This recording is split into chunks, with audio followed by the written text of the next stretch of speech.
Bonsoir à toutes et à tous, il est 22 heures sur Télé Djibouti. Merci de nous rejoindre pour cette nouvelle édition. Voici les titres qui vous seront développés. À l'occasion de la rentrée scolaire de l'année 2022-2023, le ministre de l'Éducation nationale a fait une déclaration. Et jeux donc traditionnels de société, ministère de la Jeunesse et de la Culture, les finales des Jeux ont eu lieu dans la région d'Arta. Et dans l'actualité internationale, Gazprom coupe le gaz à l'Allemagne. C'est ce que nous verrons dans cette édition. Voilà pour les titres, bonsoir à tous. À l'occasion de la rentrée scolaire 2022-2023 qui aura lieu demain, le ministre de l'Éducation nationale de la formation professionnelle, M. Moustapha Mohamed Mahmoud, a fait une importante déclaration. Dans cette déclaration, le ministre a indiqué que cette rentrée scolaire était un moment de l'année déterminant pour l'ensemble de la famille éducative, un moment symbolique aussi où l'on découvre les nouveaux élèves et les familles qui nous les confient. On écoute le ministre. Chères familles de l'éducation, chers élèves, nous voici encore ensemble par la grâce d'Allah, le Tout-Puissant, miséricordieux, dans une opportunité bien heureuse de cette nouvelle année scolaire, pour partager les défis et les espoirs que nous inspire l'avènement de cette nouvelle année avec toutes ses singularités. À l'entame de mon intervention, je voudrais commencer par rendre hommage à son Excellence, le Président de la République. En nom de toute la famille éducative et en mon nom personnel, je voudrais exprimer ma gratitude sans cesse renouvelée au chef de l'État, son Excellence le Président de la République, M. Ismaël Marguerite, pour ses efforts, sa bienveillante attention et son exceptionnelle disponibilité qui nous permet d'améliorer l'éducation et la formation de nos élèves. Et bien entendu, un moment d'émotion pour tous les enseignants, les équipes pédagogiques, administratives et techniques de nos établissements scolaires, ainsi que tous les personnels du ministère qui s'apprêtent à donner le meilleur d'eux-mêmes avec enthousiasme, détermination et dévouement.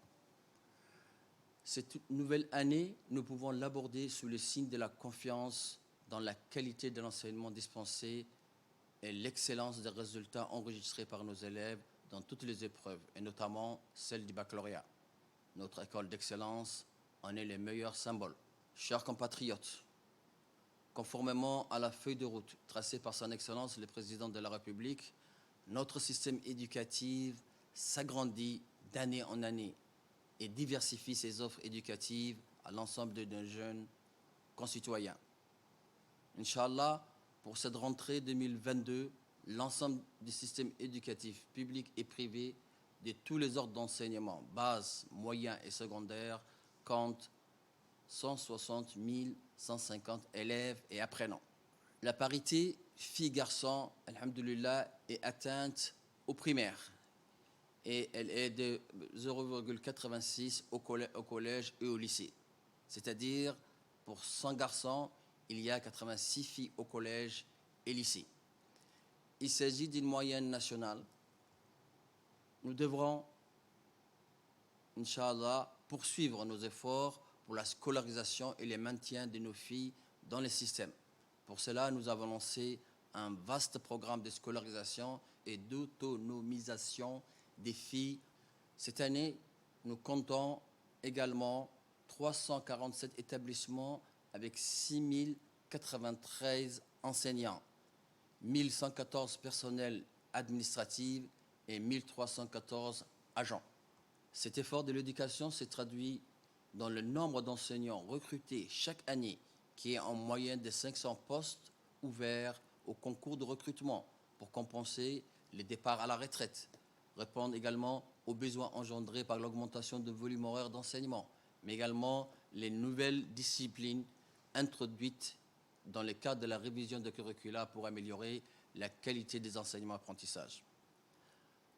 Notre système enregistre un taux de scolarisation brut qui dépasse les 91%, alors qu'en 2016, ce même taux était de 76%. Pour arriver à ce résultat satisfaisant, nous avons construit plus de 60 nouvelles écoles publiques dans toutes les régions et à Djibouti-Ville, en plus, bien sûr, du privé et du préscolaire.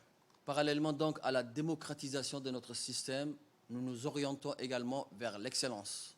Ainsi, les classes préparatoires aux grandes écoles seront créées cette année à l'école d'excellence pour accueillir nos 37 brillants bacheliers à haut potentiel intellectuel issus de ces mêmes établissements.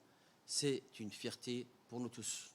Animé toujours par la volonté de mettre en œuvre la vision du président de la République pour garantir à tous les élèves une école de qualité inclusive, Inch'Allah, un centre moderne, équipé, va ouvrir ses portes pour accueillir nos élèves différents pour une éducation spécialisée. Notre ambition est de faire de ces centres d'éducation spécialisés, Inch'Allah, un centre de référence régional. Enfin, pour répondre aux besoins des formations post-baccalauréat, mon département a développé de nouvelles offres de formation, des BTS dans le secteur à forte valeur ajoutée. Inch'Allah, cette année, de nouveaux BTS verront le jour dans la région de l'intérieur, conformément aux instructions du président de la République. Et poursuivant sa déclaration à l'occasion de la rentrée scolaire qui aura lieu demain, le ministre de l'Éducation nationale a indiqué que pour cette nouvelle rentrée, 13 nouvelles écoles sont ouvertes, surtout dans les régions. 3 lycées ruraux sont en construction et seront bientôt inaugurés et 6 écoles bilingues et technologiques sont ouvertes, une école dans chaque région et à Djibouti-Ville. Ainsi, nous avons développé une offre d'éducation appelée Programme d'éducation accéléré au profit de ce public.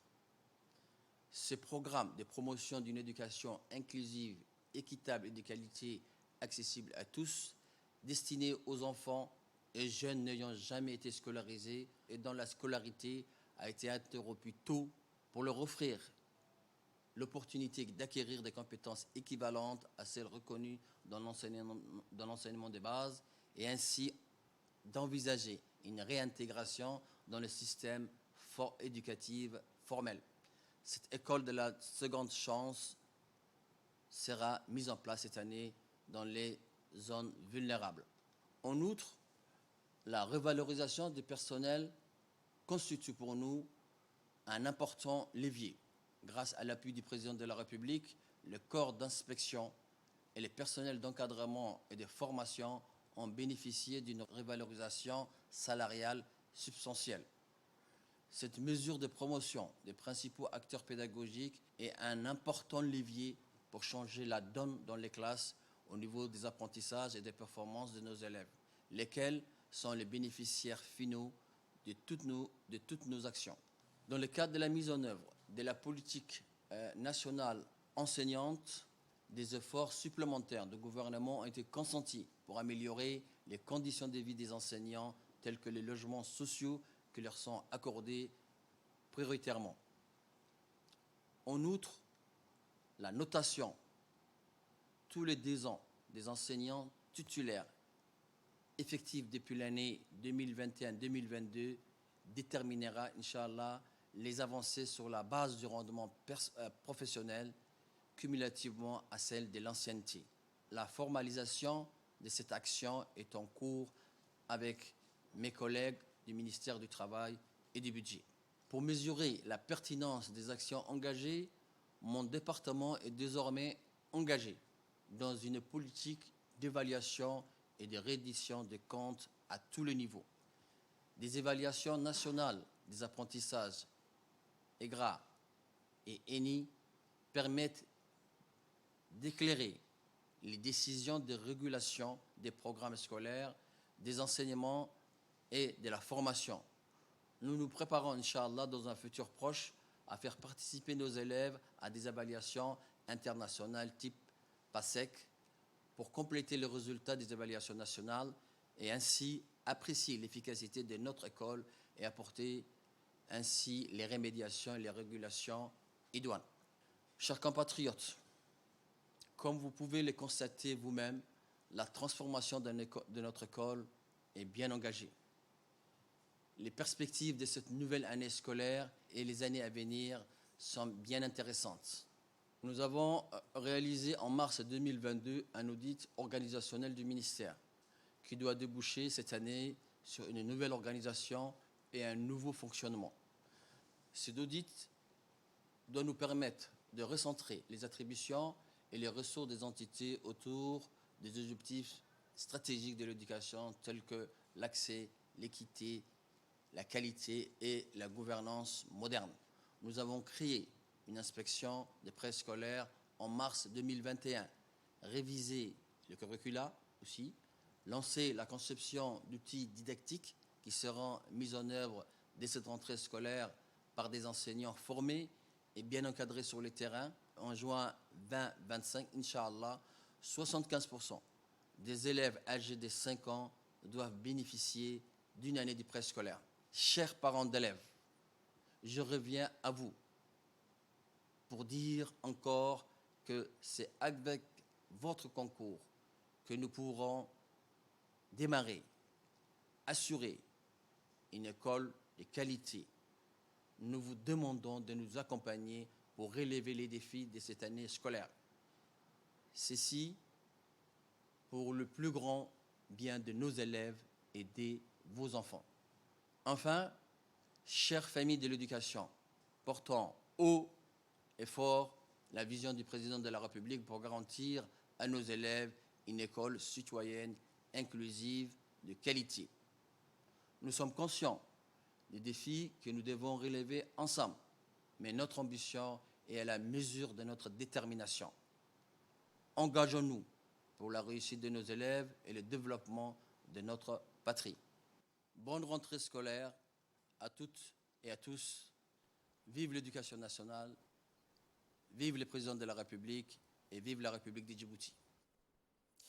Et à l'occasion de cette rentrée scolaire, les familles donc se préparent. Qui dit rentrée scolaire dit donc achat des fournitures et matériels nécessaires et bien évidemment la tenue exigée, obligatoire maintenant depuis 4 ans. Pour ce qui est des fournitures et matériels scolaires, les commerçants de la place donc ont tout mis en œuvre et ont décidé de déballer leurs marchandises et les exposer dans les magasins, et les grandes surfaces donc dans la zone industrielle ont également consacré un large espace pour exposer les produits et les fournitures nécessaires pour les enfants, pour qu'ils puissent donc faire une bonne rentrée scolaire, mais aussi pour faire des bonnes affaires et offrir également des remises.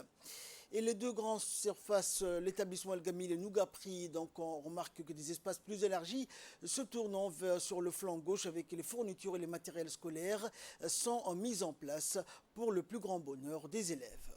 On a besoin de les fournitures, mais dans notre magasin, il n'y a plus comme à Nougapri. Et on doit aussi venir à Nougapri pour acheter des fournitures scolaires. Et tu es tout seul ou tu es accompagné Je suis accompagnée par ta mère ou ton père? à mon père. Merci beaucoup. De rien. Dans le reste de l'actualité, la cérémonie de clôture et de remise des récompenses aux lauréats de la compétition des jeux de société traditionnels lancée le 2 août dernier s'est tenue donc au Sunny Hill Center dans la région d'Arta. Une cérémonie qui a été donc présidée par la ministre de la Jeunesse et de la Culture, Dr Hibo Moumin Assoui. Après le mot de bienvenue du président du conseil régional, la ministre donc a indiqué que les jeux de société font partie du patrimoine culturel qui mérite d'être valorisé et transmis à la génération future.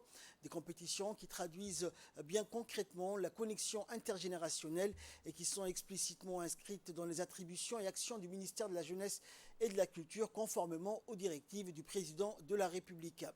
La ministre, donc, Dr Hibo Moumin, a félicité et encouragé toutes les équipes de son département qui ont été mobilisées pour s'assurer du bon déroulement général des Jeux.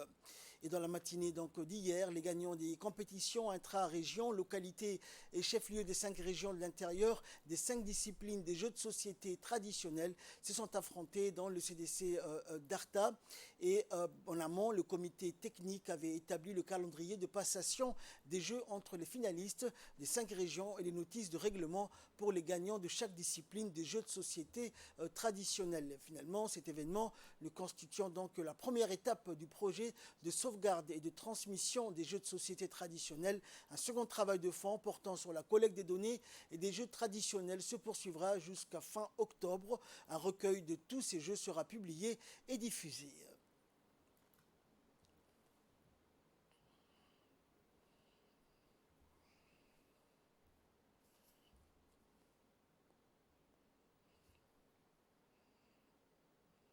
Je vous propose à présent d'écouter les interventions des autorités de la région d'Arta.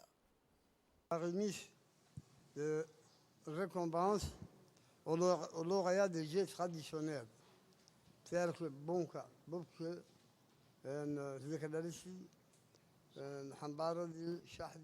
mais je tiens à souligner que la culture, tout d'abord, c'est le rayonnement de notre existence. Il y a un proverbe africain qui dit que si tu ne sais pas là où tu vas, il faut regarder là où tu es venu.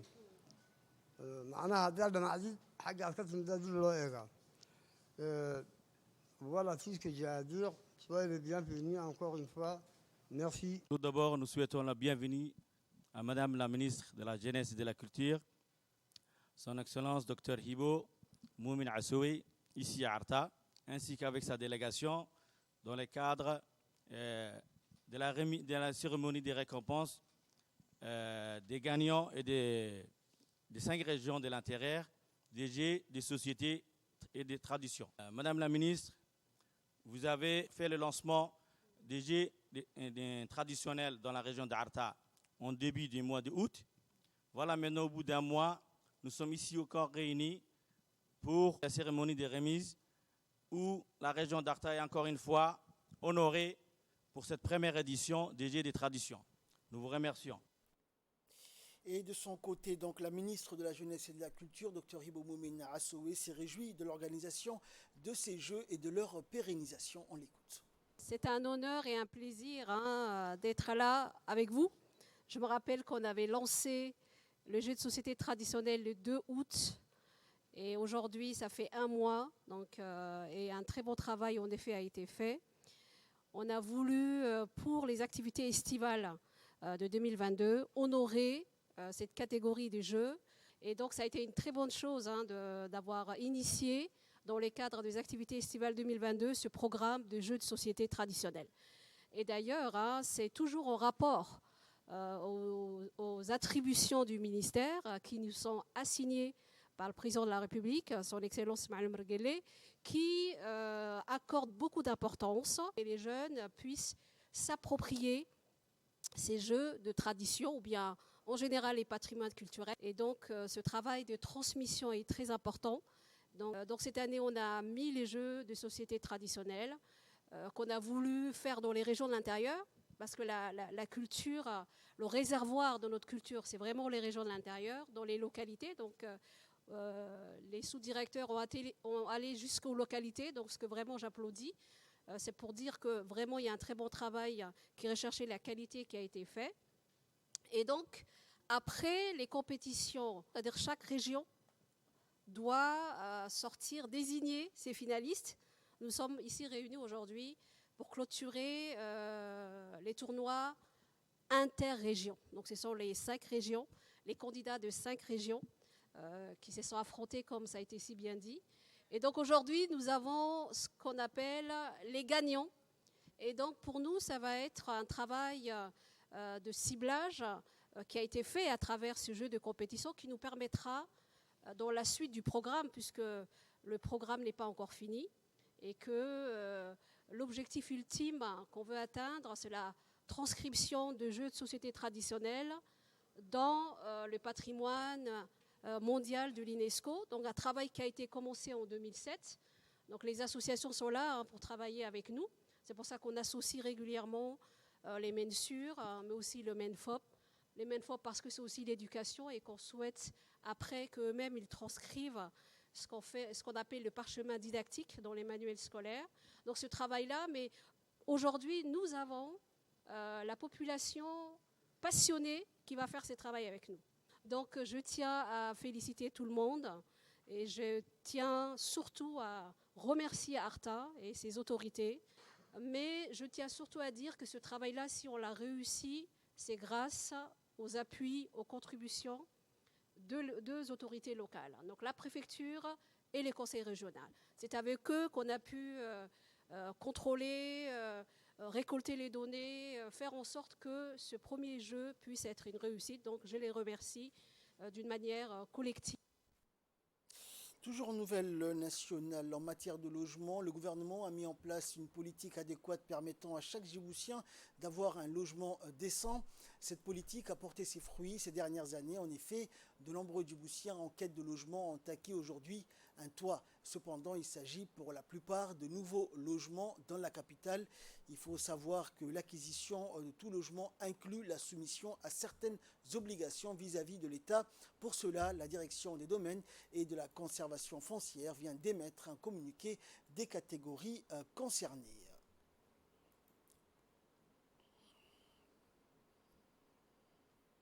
Après un mois de compétition, les rideaux sont tombés hier à Djibouti sur l'esplanade de la mairie. La première édition des Jeux de société traditionnels a tiré sa révérence en grande pompe qui aura rassemblé les meilleurs joueurs du pays. Au programme, les joueurs se sont confrontés dans de grandes disciplines. Et dans la première, c'est Moutouna Bakari de la commune de Boulaos, un fin tacticien et surtout redoutable stratège qui a remporté la première place, tandis que l'implacable Ragué Farah de la région d'Arta a imposé ses lois dans la seconde. Un événement qui s'est terminé dans une belle ambiance de fête avec une grande participation des personnalités de marque, notamment le secrétaire d'État au sport, le maire de la ville et son adjointe, le secrétaire général du secrétariat d'État et des autres responsables et membres du département, ainsi que des invités et amoureux de jeux de société traditionnels. En plus de l'ambiance festive et conviviale, et donc la cérémonie a été marquée par une remise de lot important de prix. Les organisateurs l'assurent et le signent. Les jeux de société traditionnels reviennent dès l'année prochaine. Et si cette première édition fut un succès, la seconde sera assurément une apothéose selon les responsables.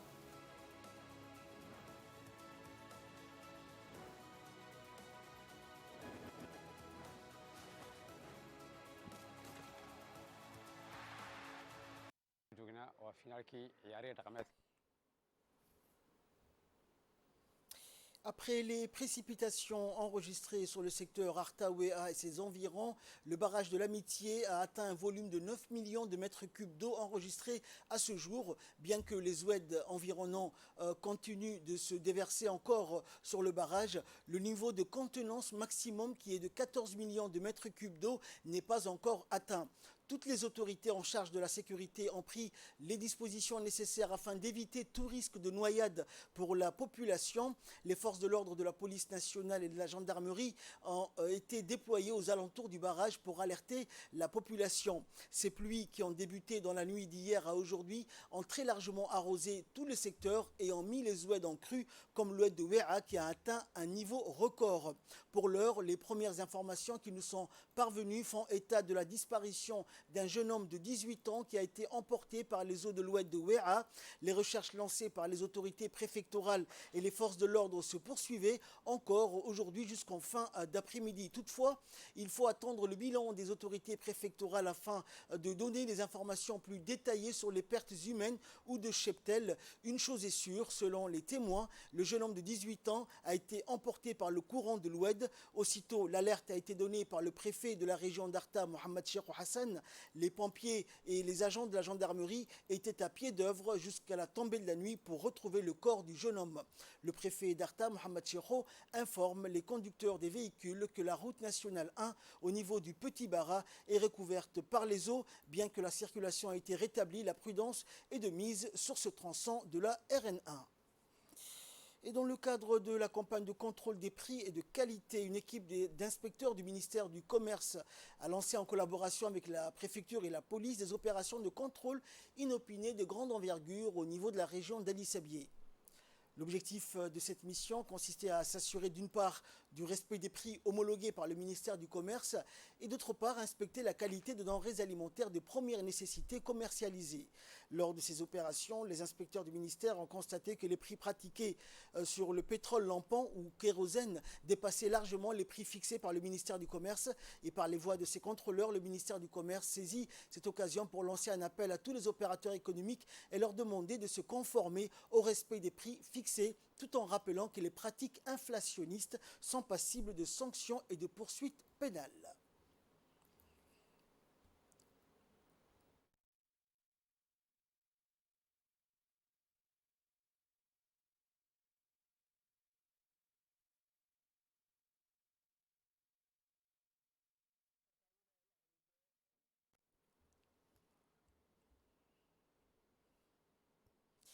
Toujours en nouvelle nationale, dans le cadre de la consolidation de la paix et de la cohésion sociale entre les jeunes de la région de l'Unité, l'Association pour le développement social et la protection de l'environnement de Gobaad a organisé du 1er au 4 septembre des journées sportives et culturelles dédiées à la culture de paix à As'ila. Ainsi, donc, plus de 8 équipes issues des différentes localités ont participé à ces tournois. Ce projet d'organisation des journées sportives et culturelles dédiées à la culture de paix ont été réalisés avec l'appui financier de l'Union européenne et avaient pour objectif de consolider la paix et renforcer les liens d'amitié et de fraternité entre les jeunes des deux communautés cohabitantes.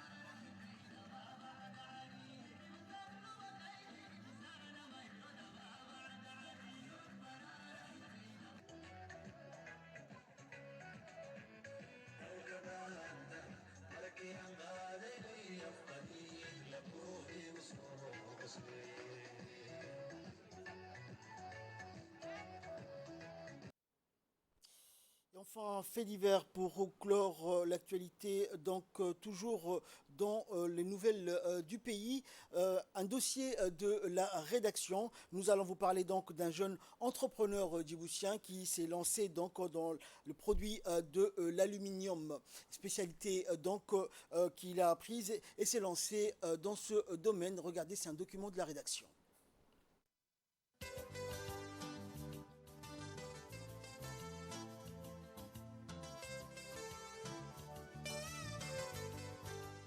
Nous sommes au rue des Gaules, pas loin du lycée privé Mandela, tout près et au bord de la route. Il y a Hussein Aluminium avec à sa tête Mohamed Hussein, un artisan et entrepreneur. Mohamed Hussein est une source d'inspiration, une réussite incarnée et un modèle dont il faut emboîter les pas.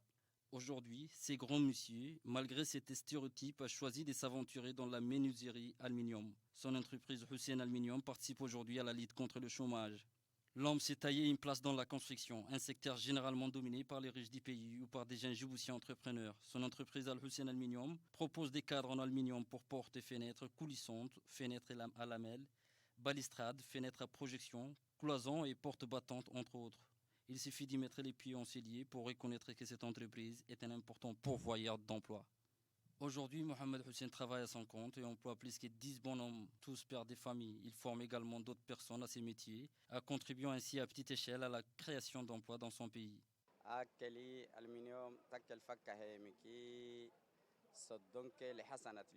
La vie n'est pas facile. Elle a ses imprévus, elle a ses difficultés. Tout n'est pas donné comme ça gratuitement. Pour réussir dans la vie, la personne, peu importe sa position, sa classe sociale, son origine, il doit se battre, il doit tout d'abord croire en lui, en sa personne, tout en sachant que la route menant vers la réussite est toujours semée d'embûches. Tu auras beau, comment dirais-je, rencontrer des gens qui vont peut-être être des obstacles pour toi, mais malgré cela, il faut savoir s'y repasser et ne jamais perdre de vue son ambition. Tels sont des conseils que je donne aux jeunes. Ici, par exemple, comme vous pouvez les voir, il y a à peu près 10 jeunes hommes qui travaillent ici avec moi. Certains sont comme des stagiaires, mais d'autres, ils travaillent, ils gagnent leur salaire à la fin du mois. Donc, pour moi, ça me fait du bien. Ça me fait du bien parce que non seulement ça montre ma réussite, mais aussi le fait de contribuer à la réussite des autres, le fait de permettre aux autres de réussir, c'est quelque chose de... Voilà, ça soulève les cœurs et je suis vraiment content de la réalisation, de l'accomplissement et de la personne que je suis devenue. Rappelons que 90 jeunes formés par ces grands messieurs sont devenus indépendants en lançant leur propre entreprise un peu partout dans la capitale pour vivre de leur passion. Nous sommes très reconnaissants pour ce que Mohamed Hussein nous a fait, de l'opportunité qu'il nous a donnée et de cette expérience professionnelle que nous avions acquis ici avec ces grands messieurs. Nous avons appris pas mal de choses, comme par exemple comment produire des fenêtres, des portes coulissantes, des fenêtres à lamelles, fenêtres à projection, cloisons et portes battantes entre autres.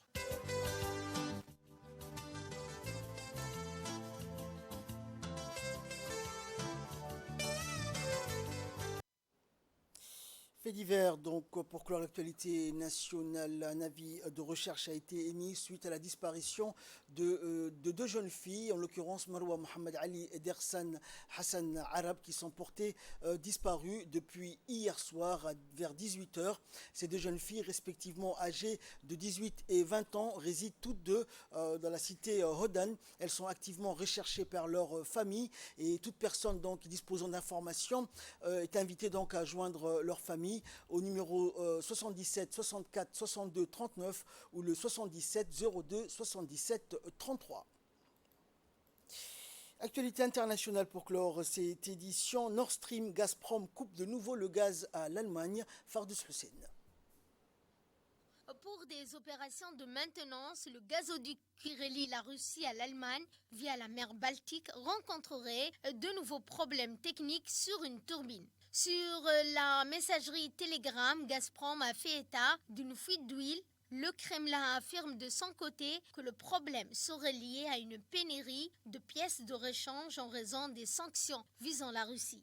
Moscou affirme notamment que ces sanctions empêchent la restitution d'une turbine Siemens qui avait été envoyée au Canada pour y être réparée. L'Allemagne où se trouve la turbine assure que c'est la Russie qui bloque le retour de cette pièce clé. En juillet, Gazprom avait déjà procédé à 10 jours de travaux de maintenance sur le gazoduc Nord Stream qui avait ensuite été remis en marche, mais avec une nouvelle baisse de livraison. Il semble désormais que les craintes d'un arrêt total des livraisons russes à l'approche de l'hiver se confirment. Pour compenser les quantités manquantes, les Européens s'efforcent de trouver d'autres fournisseurs et de réduire leur consommation sur fond d'explosion du prix de gaz sur les marchés et de spectre de récession. En Allemagne, l'activité devrait se contracter au second semestre, plombée par l'impact de l'envolée du prix de l'énergie sur le puissant secteur industriel.